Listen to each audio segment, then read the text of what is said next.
আন্দোলনে উত্তাল রায়গঞ্জের রূপাহারে। শহরের রাস্তায় টোটো না চলতে দেওয়ায় প্রতিবাদে তীব্র আন্দোলনে নামল 11 নং বীরঘই অঞ্চলের সমস্ত টোটো চালকরা। টোটো চলাচলের বিধিনিষেধের প্রতিবাদে আজ সকাল থেকেই রূপাহারে অবস্থান বিক্ষোভ করেন চালকরা। সকাল থেকেই গ্রামের টোটো চালকরা জমায়েত করেন এবং তাদের দাবি দাওয়া তুলে ধরেন। তাদের অভিযোগ, নতুন নিয়ম অনুযায়ী নির্দিষ্ট এলাকায় টোটো চলাচলের ওপর বিধিনিষেধ আরোপ করা হয়েছে, যার ফলে তাদের রোজগারে বড়সড় ধাক্কা লেগেছে। এছাড়াও পঞ্চায়েত থেকে মিলছে না কোনো রেজিস্ট্রেশন নাম্বার। আমাদের পরিবার এই টোটো চালিয়েই চলে। যদি আমাদের রাস্তায় না নামতে দেওয়া হয় তাহলে খাবো কি? সরকার যেন আমাদের বিকল্প ব্যবস্থা করে দেয়। এই বিষয়ে আন্দোলনকারী এক টোটো চালক আর কি বললেন শুনুন। আমার নাম সূর্য বর্মন। আমাদের এখানটায় হচ্ছে আমাদের টোটোর আন্দোলন চলছে। আমাদের রূপাহার 11 নং বীরঘই রায়গঞ্জে আমাদেরকে টোটো নিয়ে ঢুকতে দিচ্ছে না। আমাদের ঢুকতে গেলে পরেই 500 টাকা ফাইন দিচ্ছে ওখানটায় আমাদেরকে।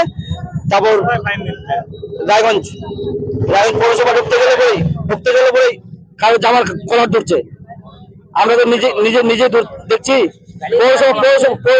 পৌরসভার লোক পর্যন্ত আছে ওখানটায় পুলিশের সাথে সেটিং আছে ওরা। তো আমরা সবাই মিলে চাচ্ছি যে আমাদেরকে যেন সবাইকে একবারে 7 দিনের মধ্যে 7 দিন চালাতে দেয় টোটো। রেজিস্ট্রেশন করার জন্য আমাদেরকে বলছে পঞ্চায়েতে যাচ্ছি, পঞ্চায়েত থেকে ঘুরিয়ে দিচ্ছে। পঞ্চায়েত জানে না, কোনো অর্ডার হয় নাই। আমরা 7 দিনের চলবো রায়গঞ্জে। আগে যেরকম চলছিলাম সেরকম চলবো। এখানটায় 1000-এর উপর হবে। 11 নং বীরঘই। এই বিষয়ে আরেকজন টোটো চালক কি বললেন শোনাবো। 11 নং বীরঘই অঞ্চল থেকে বলছি। রায়গঞ্জ থেকে আমাদের অঞ্চলটা বেশি দূর ডিফারেন্স না, 3 কিলোমিটার। সে 3 কিলোমিটার ডিফারেন্সে যদি আমরা চলতে না পারি আমরা চলবো কোথায়? সবকিছু আমাদের রায়গঞ্জে, তাহলে আমরা চলবো কোথায়? আমাদের যে রায়গঞ্জে যেতে দিচ্ছে না, রায়গঞ্জে গেলে 500 টাকা ফাইন, তার মধ্যে পৌরসভাকে ঘুরিয়ে দিচ্ছে। কালীবাড়ি এক দিন একই জায়গা থাকতেছে। সৎসঙ্গ আশ্রমে ওখানে বাইপাসে, কোনোদিন নেতাজি মোড়ে, কোনোদিন কালীবাড়িতে, ঠিক নাই। এদের সঙ্গে জড়িত আছে পৌরসভা টোটোওয়ালাগুলা। যেখানে আপনাদের কারো নিয়েছে? হ্যাঁ, অনেকেরই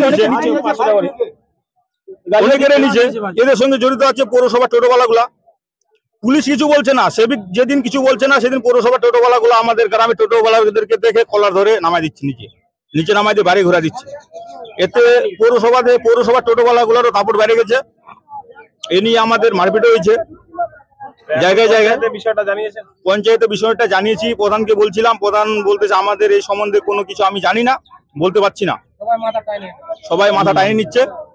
এই জন্য আমরা আন্দোলন করছি যে আমাদের রেজিস্ট্রেশনটা দেওয়া হয়। হ্যাঁ, যেখান থেকেই তো আমাদের রেজিস্ট্রেশন লাগবে। রেজিস্ট্রেশন না পেলে আমরা এর থেকে বড় সড়ো আন্দোলন করবো। হ্যাঁ, কারণ এক একটা টোটোওয়ালা 2টা করে 3টা করে বন্ধন চলে। হ্যাঁ, জায়গা থেকে আন্দোলন করছে আর কি। এটা 11 নং, এটা আপাতত 11 নং বীরঘই অঞ্চল। আছে, গুলন্দর আছে, অনেক 10 নম্বর দেওয়া হয়ে গেছে। 11 নম্বর 12 নম্বরটা কালকে দিল বড়ুয়া। আমাদের 11 নম্বরটা কি ক্ষতি করলো? এটা বন্ধ আছে। 10 নম্বর মালক হয়ে নিল। অথচ আমাদের এখান থেকে রায়গঞ্জটা বেশি তো ডিফারেন্স না, 3 কিলোমিটার ডিফারেন্স। 11টা এটা আছে। তা সত্ত্বেও আমাদেরকে দেওয়া হচ্ছে না কেন রেজিস্ট্রেশনটা? সব জায়গায় আমাদের সবকিছু বেশিরভাগ টোটোওয়ালারাই তো পৌরসভাতেই গিয়ে সবাই। আরে আমাদের বাচ্চাগুলো যাচ্ছে স্কুলে রায়গঞ্জে, কলেজটা রায়গঞ্জে, সবকিছু রায়গঞ্জে। আমরা যেতে পারবো না। আমাদের এটা থানারও খুব জরুরি নাম্বার দেওয়া। পরে অবশ্য উত্তর দিনাজপুর তৃণমূল কংগ্রেসের সম্পাদক সঞ্জয় মিত্র ঘটনাস্থলে আসলে টোটো চালকরা আন্দোলন তুলে নেন। টোটো চালকদের উদ্দেশ্যে কি বললেন উত্তর দিনাজপুর তৃণমূল কংগ্রেসের সম্পাদক সঞ্জয় মিত্র শুনুন।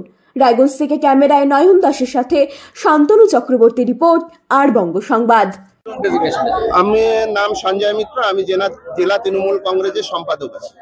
বলছি সঞ্জয় বাবু, আজকে রূপাহারে প্রায় 1000 খানেক টোটো চালক রাস্তা অবরোধের একটা পরিকল্পনা নিয়েছিল এবং প্রশাসনের সঙ্গে একটা ধুন্ধুমার কাণ্ড বেঁধে যাচ্ছিল। তাদের একটাই দাবি যে তাদেরকে 11 নম্বর বীরভূমে এখনো পঞ্চায়েতে কোন রকম রেজিস্ট্রেশন ফর্ম দেওয়া শুরু করেনি। কি বলবেন এই ব্যাপারে? দেখুন, আজকে মিউনিসিপ্যালিটিতে যে নিয়ম তৈরি হয়েছে সেই বেসিসে আমাদের বীরভূমের যারা টোটো চালক আছে তারা মিউনিসিপ্যালিটিতে ঢুকতে পারছে না, এবং গ্রাম পঞ্চায়েত সমস্ত বাকি গ্রাম পঞ্চায়েতে যেভাবে টোটোওয়ালাদের রেজিস্ট্রেশন করার ব্যবস্থা করা হয়েছে আমাদের বীরভূম গ্রাম পঞ্চায়েতে তার কোনো ব্যবস্থা করা হয়নি।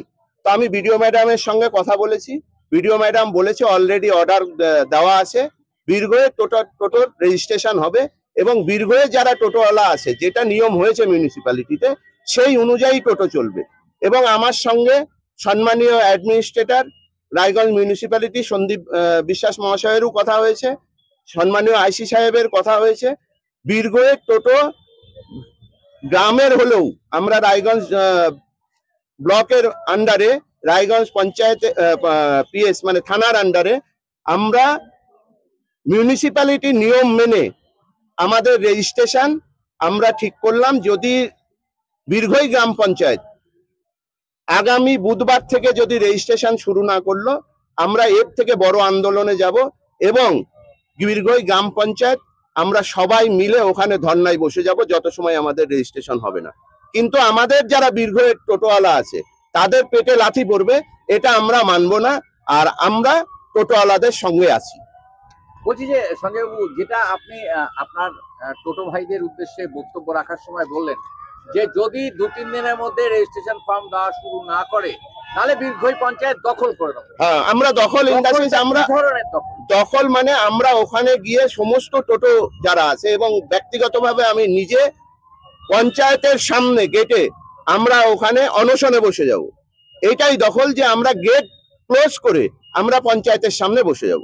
আপনার কি মনে হয় যে বিজেপি পঞ্চায়েতে থাকার ফলে এই দ্বিচারিতা করার একটা চেষ্টা চালাচ্ছে? অবশ্যই, না হলে সমস্ত গ্রাম পঞ্চায়েতে শুরু হলে আপনি দেখুন মারাইকোড়াই রেজিস্ট্রেশন হচ্ছে, পাশে বড়ুয়াতে রেজিস্ট্রেশন হচ্ছে, আপনার বাহিনে রেজিস্ট্রেশন হয়েছে, গৌরীতে রেজিস্ট্রেশন হচ্ছে, হয়ারাজ আমাদের বীরভূম গ্রাম পঞ্চায়েতে এখনো রেজিস্ট্রেশন শুরু হয়নি। এটা স্বাভাবিকভাবেই বোঝা যাচ্ছে যে গ্রাম পঞ্চায়েতের কাজের অনীহা এবং পলিটিক্যাল কোনো বিষয়ের জন্য তারা আমাদের বীরভূম গ্রাম পঞ্চায়েতের যে সমস্ত টোটো চালক আছে তাদেরকে পেটে লাথি মারার চেষ্টা করছে।